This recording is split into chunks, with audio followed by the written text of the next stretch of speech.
સ્ટોક્સની details જાણીએ સહયોગી નીરજ અને આરતી પાસેથી. આ બંનેને ગુડ મોર્નિંગ. નીરજ, કયા સ્ટોક્સ પર આજે ફોકસ રહેશે? જી ગુડ મોર્નિંગ. અને ઘણી બધી વાયદા કંપનીઓના આજે પરિણામો આવ્યા છે અને એના પર આપણને ખાસ નજર કરીએ. સૌથી પહેલાં કેઈઆઈ ઇન્ડસ્ટ્રીઝ પર નજર કરી લઈએ. ખૂબ સારા પરિણામો છે. અહીંયાથી જુઓ, ઓલમોસ્ટ પ્રોફિટ 25% જેટલો આપણને વધતો જોવા મળ્યો છે. રેવન્યુની અંદર 19% વધારો છે. એબિટા 26% જેટલા વધ્યા છે, પરંતુ માર્જિન અહીંયાથી આપણને મોડરેટલી વધતા દેખાયા છે. 10.3%થી વધીને 11% ઉપર. હવે જુઓ, યર ઓન યર અહીંયાથી ખાસ કરીને ગ્રોથ સારો છે. કેઈઆઈ ઇન્ડસ્ટ્રીઝ એક એવી કંપની છે જે ખાસ કરીને વાયર અને સેગમેન્ટની અંદર કામ કરે છે, એટલે કોપરને લઈને પણ કોપરના જે ભાવ વધ્યા છે એને લઈને માર્જિન અહીંયાથી આપણને થોડાક મોડરેટ જોવા મળ્યા છે, એટલે એને લઈને થોડીક એક ચિંતા હશે. પરંતુ ઓવરઓલ પરિણામો અહીંયાથી દરેક મોરચે કેઈઆઈ ઇન્ડસ્ટ્રીઝને સારા છે. પ્રોફિટેબિલિટી સારી છે. ઓપરેશનલ પરફોર્મન્સમાં પણ એવું કોઈ આપણને નરમાશ જોવા નથી મળી. ખાસ કે અહીંયાથી જોવાનું એ છે કે ક્વાર્ટર ઓન ક્વાર્ટર બેઝિસ પર અહીંયાથી પરિણામો કઈ રીતે પેન આઉટ થતા જોવા મળે છે. સિક્વન્શિયલી જો પરિણામ અહીંયાથી સારા હશે તો ચોક્કસથી આજના દિવસે તમને કેઈઆઈ ઇન્ડસ્ટ્રીઝમાં એક પોઝિટિવ રનઅપ જોવા મળી શકે છે. એટલે એના પર એક ધ્યાન રાખવાનું, કારણ કે એનું રીઝન એવું છે કે Q3 અને Q4ની વચ્ચે જે કોપરના ભાવ છે એની અંદર આપણને ખાસો એવો વધારો થતો જોવા મળ્યો છે. એટલે માર્જિન ખાસ કરીને જો ક્વાર્ટર ઓન ક્વાર્ટર બેઝિસ પર આપણને વધતા દેખાયા છે તો પછી ત્યાં આગળ આપણને એક સારી તેજી જોવા મળી શકે છે. એટલે કેઈઆઈ ઇન્ડસ્ટ્રીઝ આજના દિવસે ધ્યાનમાં રાખજો, તમને આજે પોઝિટિવ એક રનઅપ અહીંયાથી ખાસ જોવા મળી શકે છે. બીજી તરફ તમે આવો પેટ્રોનેટ LNGની ઉપર. જો પરિણામોમાં અહીંયાથી ખાસ કરીને ક્વાર્ટર ઓન ક્વાર્ટર બેઝિસ પર જોઈએ તો પ્રોફિટ અહીંયાથી સારો એવો વધ્યો છે. 848થી વધીને 1338 કરોડ પર પ્રોફિટ અહીંયાથી થતો જોવા મળ્યો છે, પરંતુ આવકની અંદર ઘટાડો છે. 11,163 કરોડથી ઘટીને 9,442 કરોડ પર આવક રહી છે. હવે ધ્યાન અહીંયાથી એ રાખવાનું કે માર્ચ મહિનામાં આ યુદ્ધ બાદ જો સૌથી મોટી કોઈના પર અસર આવતી જોવા મળી છે તો પેટ્રોનેટ LNG પર આપણને આવતી જોવા મળી છે. એટલે રેવન્યુ અહીંયાથી આપણને ઘટતા જોવા મળ્યા છે, એટલે એના પર એક ખાસ ધ્યાન રાખીશું. બીજી તરફ તમારે એબિટા જુઓ, 55.3% જેટલા વધતા જોવા મળ્યા છે. 1199 કરોડથી વધીને 1861 કરોડ પર ક્વાર્ટર ઓન ક્વાર્ટર બેસિસ પર વધ્યા છે. માર્જિન 10.7%થી વધીને 19.7% પર પહોંચતા દેખાયા છે. એટલે ઓપરેશનલ પરફોર્મન્સ સુધર્યું છે. રેવન્યુની અંદર છેલ્લા એક ક્વાર્ટરની અંદર થોડો ઘટાડો છે, પરંતુ પ્રોફિટેબિલિટી અહીંયાથી સારી રહેતી જોવા મળી છે. એટલે કોઈ એકવારનો મોટો ખર્ચ છે કે નહીં એના પર એક ખાસ કરીને ધ્યાન રાખવાનું રહેશે. બાકી ઓવરઓલ પરિણામો અહીંયાથી આપણને સારા જોવા મળી રહ્યા છે. જુઓ, બ્રોકરેજ પણ અહીંયાથી કહી રહ્યા છે કે પેટ અનુમાન કરતાં વધુ સારો રહેતો જોવા મળે તો કોર ઓપરેશન સારા રહ્યા છે. વોલ્યુમ ગ્રોથ 12% પર રહ્યા છે અને માર્જિન પણ પ્રદર્શનને સપોર્ટ કરી રહ્યા છે. એટલે ખાસ કરીને અહીંયાથી ધ્યાન રાખવાનું રહેશે. CLSA હોલ્ડ કોલ આપી રહ્યા છે. 285ના ટાર્ગેટ અહીંયાથી તમને પેટ્રોનેટ LNGની અંદર દેખાઈ રહ્યા છે. એટલે પરિણામો ઓવરઓલ સારા છે. બ્રોકરેજને પણ પસંદ આવી રહ્યા છે. ધ્યાન રાખવાનું રહેશે કે કઈ રીતે આજે અહીંયાથી આપણને તેજી જોવા મળે છે કે નહીં, એટલે એના પર એક ફોકસ રાખજો. આ ઉપરાંત તમારે કેમ્સ પર નજર રાખવાની છે. જો અહીંયા પણ આપણને એક સારા પ્રોફિટ આ વધતું જોવા મળ્યું છે. 10-11% પ્રોફિટની અંદર વધારો છે. રેવન્યુ 11% વધ્યું છે. એબિટા 15% વધ્યા છે. માર્જિન 44.8%થી વધીને 46.3% પર જોવા મળ્યા છે. હવે ખાસ કરીને છેલ્લા એક વર્ષની અંદર જોઈએ તો આપણને જે મ્યુચ્યુઅલ ફંડોનું પરફોર્મન્સ છે કે એ બધાનો પરફોર્મન્સ છે એ સિક્વન્શિયલી પણ આપણને વધતા જોવા મળ્યા છે. એટલે નંબર્સ અહીંયાથી કેમ્પ્સના સારા છે. ગઈકાલે પણ આખી જે કેપિટલ માર્કેટની થીમ હતી સારું પરફોર્મ કરી રહી હતી. આજના દિવસે કેમ્પ્સમાં તમને એક પોઝિટિવ એક્શન કદાચ જોવા મળી શકે, કારણ કે પરિણામો સારા છે અને પ્રદર્શન અહીંયાથી આપણને એક ઓવરઓલ સુધરતું જોવા મળ્યું છે. એટલે એના પર એક નજર રાખજો. આ ઉપરાંત તમારે ધ્યાન રાખવાનું છે મન્નાપુરમ ફાઇનાન્સની ઉપર. પ્રોફિટ જુઓ, અહીંયા તમને ગયા વર્ષે આ ક્વાર્ટરમાં લગભગ 191 કરોડ રૂપિયાની ખોટ હતી, જેની સામે 404 કરોડ રૂપિયાનો પ્રોફિટ તમને આ ક્વાર્ટરની અંદર થતો જોવા મળ્યો છે. એટલે ખાસ કરીને એવું એક ટર્નઅરાઉન્ડ આપણને અહીંયાથી આવતું જોવા મળ્યું છે. NII નેટ ઇન્ટરેસ્ટ ઇન્કમ લગભગ 2.5% વધી છે. 1504 કરોડ પર એ આપણને રહેતી જોવા મળી છે. ત્યાં પણ એક સારો એવો વધારો છે, એટલે એના પર એક ધ્યાન રાખવાનું. બીજી તરફ આ ક્વાર્ટરની અંદર આપણને જે ગોલ્ડની વેલ્યુ છે એ વધવાથી એક સારો એવો ગ્રોથ અહીંયાથી આપણને જોવા મળ્યો. Q4ની અંદર AUM ડિરેક્ટલી આપણને 48% વાર્ષિક ધોરણે અને ક્વાર્ટર ઓન ક્વાર્ટર બેઝિસ પર 22% જેટલું વધતું જોવા મળ્યું છે. એટલે ખાસ અહીંયાથી એક ધ્યાન રાખવાનું છે કે આ જે ગોલ્ડની શેરના પ્રાઇસની અંદર જે આપણને એક બહુ મોટો ઉછાળો જોવા મળ્યો છે એની અસર સીધી આ AUMના વધારા પર આવી છે, એટલે થોડુંક એને અહીંયાથી ધ્યાનમાં રાખવાનું. હવે એવરેજ ગોલ્ડ ટિકિટ સાઇઝ છે એ પણ જુઓ યર ઓન યર બેઝિસ પર 90% જેટલી વધી છે, ક્વાર્ટર બેઝિસ પર 28% જેટલી વધી છે. હવે આ આંકડાની અંદર પણ જે સોનાના ભાવ છે એ થોડાક આપણને દેખાઈ રહ્યા છે, અને કસ્ટમર નંબર્સ જુઓ એ અહીંયાથી આપણને મોડરેટલી વધતા દેખાયા છે. 18.4% વાય ઓન વાય વધારો છે, જ્યારે ક્વાર્ટર બેઝિસ પર 1.7%નો વધારો આપણને જોવા મળી રહ્યો છે. એટલે કસ્ટમર પણ અહીંયાથી ખાસ કરીને વધ્યા છે, એટલે એ બધા પર એક ખાસ તમારે ધ્યાન રાખવાની. આ ઉપરાંત તમે જુઓ એમને એક MFI લોન, CV લોન અને અન્ય loan year on year basis પર થોડોક ઘટાડો છે. હોમ લોનની અંદર પણ આપણને ક્વાર્ટરલી બેઝિસ પર એક ઘટાડો જોવા મળી રહ્યો છે.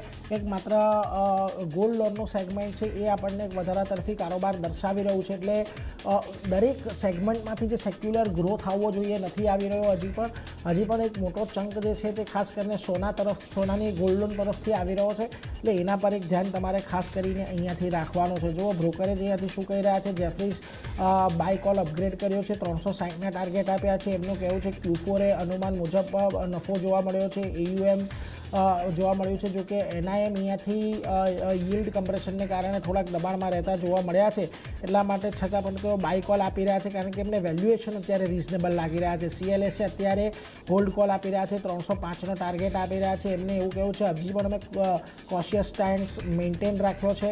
એમના મુજબ પણ પ્રોફિટ અહીંયાથી વધ્યો છે. NII વીકર રહી છે પ્રોવિઝન્સ વધવાને કારણે, અને yield અહીંયાથી ડિક્લાઇન થતી જોવા મળી છે, જે એક ચિંતાનો વિષય એમના માટે પણ છે.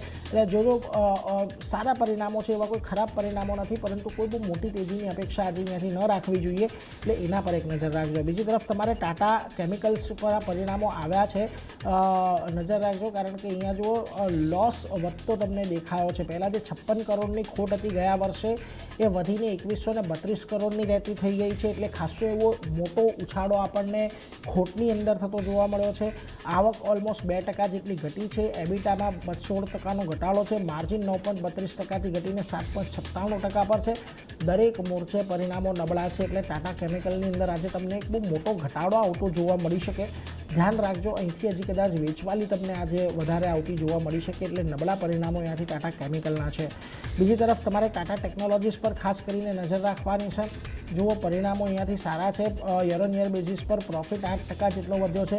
આવકની અંદર 22%નો વધારો છે. એબિટા ઓલમોસ્ટ 8% વધ્યા છે, પરંતુ માર્જિનની અંદર અહીંયાથી દબાણ આપણને જોવા મળી રહ્યું છે. 18.2%થી ઘટીને 16.1% પર છે, એટલે એના પર ખાસ કરીને તમે ધ્યાન રાખજો.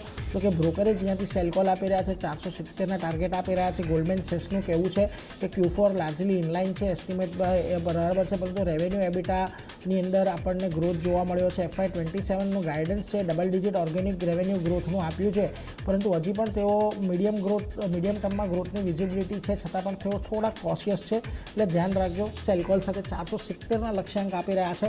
એટલે ટાટા ટેકનોલોજીસ પરિણામો આજના દિવસે આમ તો વધારે અનુમાન મુજબના છે, કોઈ બહુ મોટા સરપ્રાઇઝિંગ ફેક્ટર નથી, એટલે એના પર એક ધ્યાન રાખીશું. પરંતુ આજના દિવસે ખાસ કરીને Petronet LNG, Manappuram finance, Tata chemicals અહીંયા નજર રહેશે કે કેવી આપણને એક્શન આવતી જોવા મળે છે. પરંતુ આથી તમારા લિસ્ટમાં પણ ઘણા બધા સ્ટોક્સ ખાસ ક્યાં નજર. જે શરૂઆત આપણે શોભા સાથે કરીએ તો અહીંયા આજે પરિણામનું રિએક્શન જોવા મળશે. પ્રોફિટ જે 41 કરોડ પર હતો ત્યાંથી વધી અને 92 કરોડની પાસે પહોંચ્યો છે. આવકના ફ્રન્ટ પર ઓલમોસ્ટ 61%નો વધારો આપણે જોઈ રહ્યા છે. એબિટા પણ સુધર્યા છે, 62%નો વધારો એબિટાના ફ્રન્ટ પર, એટલે ડબલ ડિજિટમાંથી ટ્રિપલ ડિજિટમાં નંબર્સ આપણને એબિટાનો આવતો જોવા મળ્યો છે, અને માર્જિન 8% પર ફ્લેટ રહેતા દેખાયા છે યર ઓન યર બેઝિસ પર. આ સાથે કંપનીએ ₹6 પ્રતિ શેર ફાઇનલ ડિવિડન્ડની રેકમેન્ડેશન પણ ભલામણ પણ અહીંયાથી કરી છે, એટલે અહીંયાથી એક ફોકસ શોભા પર રાખવાનું રહેશે. ગઈકાલે જુઓ ગોદરેજ પ્રોપર્ટીઝના આપણને નંબર્સ આવતા જોવા મળ્યા હતા, અને ઓવરઓલ રિયલ્ટી સ્પેસ ખાસું એક ફોકસમાં રહ્યું હતું. આજે એમાં શોભાનું એક કાઉન્ટર છે જ્યાં નંબર્સનું રિએક્શન આપણને જોવા મળશે, એટલે ધ્યાન રાખવાનું છે. નેક્સ્ટ જિંદાલ સ્ટેનલેસનું કાઉન્ટર છે. સારા નંબર્સ અહીંયા પણ આવતા દેખાઈ રહ્યા છે. નફો 43% વધી 844 કરોડની આસપાસ પહોંચ્યો છે. સામે આવકમાં પણ પણ એક વધારો આપણે જોઈ રહ્યા છે અને 11.2% વધારો આવકના ફ્રન્ટ પર બનતો દેખાઈ રહ્યો છે. એબિટા 37%, સારો એવો વધારો એબિટાના ફ્રન્ટ પર પણ જોઈ રહ્યા છે અને 1,455 કરોડની આસપાસ એબિટા આવ્યા છે અને માર્જિન જે 10.4% પર હતા ત્યાંથી સુધારા સાથે 12.8% પર હવે આપણને એબિટા માર્જિન આવતા દેખાયા છે. તો દરેક ફ્રન્ટ પર સારા નંબર્સ છે. અહીંયા એક પોઝિટિવ એક્શન આગળ વધતી જોવા મળી શકે છે, ધ્યાન અહીંયા પણ રાખવાનું છે. નેક્સ્ટ આરતી ઇન્ડસ્ટ્રીઝનું કાઉન્ટર છે. અહીંયા પણ દરેક ફ્રન્ટ પર સારા નંબર્સ આવતા દેખાયા છે. નફો જુઓ, ઓલમોસ્ટ 43% નફો વધી 137 કરોડની આસપાસ પહોંચ્યો છે. સામે આવકની વાત કરી લઈએ તો ત્યાં 13.2%નો વધારો અને 2206 કરોડની આસપાસ આવકનો આંકડો આવતો દેખાયો છે. એબિટાના ફ્રન્ટ પર પણ નંબર્સ સારા છે. 30.4%નો વધારો એબિટાના ફ્રન્ટ પર જોઈ રહ્યા છે. 343 કરોડની આસપાસ આવ્યા છે અને માર્જિનની વાત કરી લઈએ 14%થી સુધરી અને 16% પર માર્જિન આવતા દેખાયા છે. તો અહીંયા એક ધ્યાન રાખવાનું રહેશે, સારા એક નંબર્સ છે. અહીંયા પણ એક તેજી આગળ વધતી જોવા મળી શકે છે. આરતી ઇન્ડસ્ટ્રીઝ પર નજર રહેશે. હિન્દુસ્તાન ઝિંકની વાત કરી લઈએ તો હવે સમાચારનું રિએક્શન જ્યાં જોવા મળશે એમાં ફોકસ અહીંયા રાખવાનું છે. મેનેજમેન્ટને સમાચાર આવતા દેખાયા છે જ્યાં સંદીપ મોદીએ CFO પદેથી રાજીનામું આપ્યું છે અને 30 મે 2026થી આ રાજીનામું જે છે તે આપણને અમલમાં આવતું જોવા મળશે. એટલે થોડી ઘણી sentimental effect negative side Hindustan zinc બતાવી શકે છે. અહીંયા એક ફોકસ રાખવાનું છે. નેક્સ્ટ મેઘમની ઓર્ગેનિક્સનું કાઉન્ટર છે.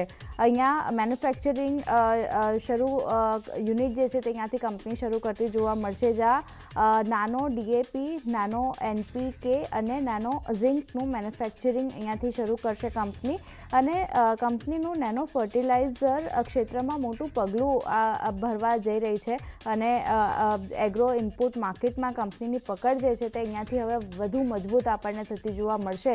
તો ખાસ એક ફોકસ મેઘમની ઓર્ગેનિક્સ પર પણ રાખવાનું છે. અહીંયા પણ એક એક્શન જે છે તે તેજી તરફની આપણને આગળ વધતી જોવા મળતી દેખાઈ શકે છે.